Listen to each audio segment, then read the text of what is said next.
నాలుకను చూసారా?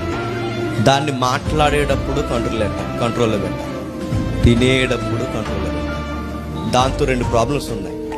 ఒకటి మాటల వలన చెప్పు, ఒకటి తినేయడం. మాటలు తినంగా లేవనుకోండి, కుటుంబాలైన విడిపోతాయి. మాట వందనంగా లేదనుకోండి, 20 years ఫ్రెండ్షిప్ అయినా విడిపోతాయి. నాలుకని అదుపు చేయలేదనుకోండి, నీ ఆరోగ్యాన్ని పాడు చేసేస్తుంది. ఈ నాలిక అడవికి నిప్పి పెట్టేంత ప్రమాదకరమైందన్నాడు యాకోబు. అందుకే బైబిల్ ఏమని తెలుసా?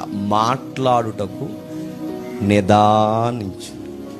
నీకు మాట్లాడడం రాదా? నోరు మూసుకుని కూర్చో. నీ తెంగర వ్యవహారం మాటలు మాట్లాడేవనుకో, నువ్వు పోవడం కాదు, నీ వెనకలోని అవస్థ మొత్తం పాడవుతుంది. నాలుగుతో అంత ప్రమాదం.